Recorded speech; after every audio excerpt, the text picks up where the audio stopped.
for today. So we are looking at, once again, phylogenetic trees of penguins. So we did a little bit of background stuff last time, and there are a couple short little videos for you guys to watch to understand how scientists actually look at these trees and use DNA evidence rather than necessarily what the animals look like. Because it's kind of cool. There's a lot of species that we call cryptic species. And the reason why they're called cryptic species is because they look exactly like another species that exists, but they're actually different because they have different DNA. They just happen to look exactly like another one. So that makes them hidden or cryptic. So we need to actually look at DNA evidence in order to tell different species of animals. So if you scroll down in here after you finish all of these questions up on the top here, we are going to apply what we know to our penguins. So down here I have a list of all of the cute little penguins that we have. Over here in the corner where it says map number. So down way at the bottom, there's a map, and this is the number that it corresponds to.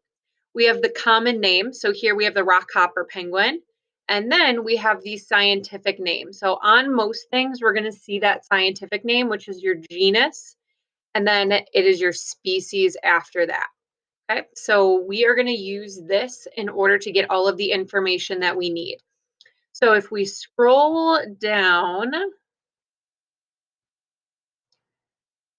in our little guy here, if you notice right here, we have a very important paragraph that says, to begin our analysis on penguin relatedness, we would ideally select a gene that is present within the genome of all organisms.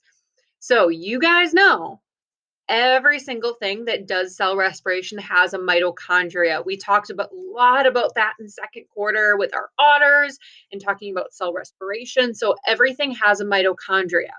So we are going to use the fact that in every mitochondria, there is a compound called cytochrome C.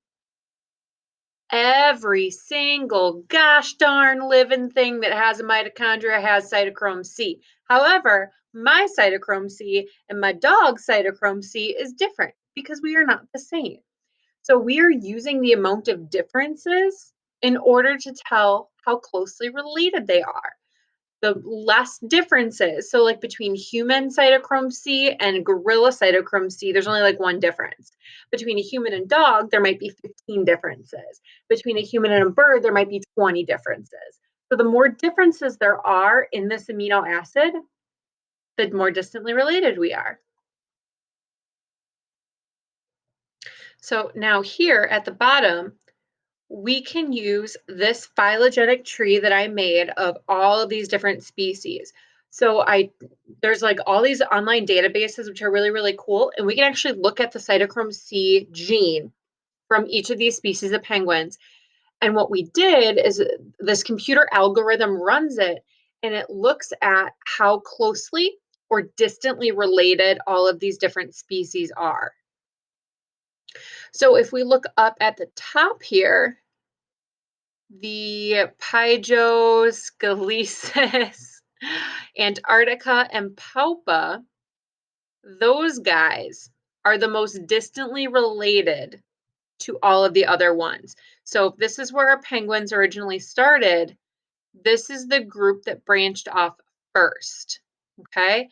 And we can also add into that this other species that has the same genus as well. So all three of these are more closely related to each other than they are to everything else. So if we scroll up and look at those different species that are these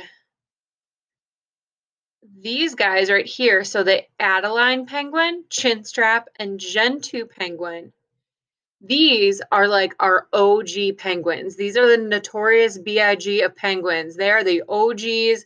They are the original penguins, and all other penguins evolved off of these cute little guys. Okay, that's what that is telling us. And if we look here, 11, 12, and 13, that's our map numbers. You can see it's circled up there in the pink, 11, 12, and 13.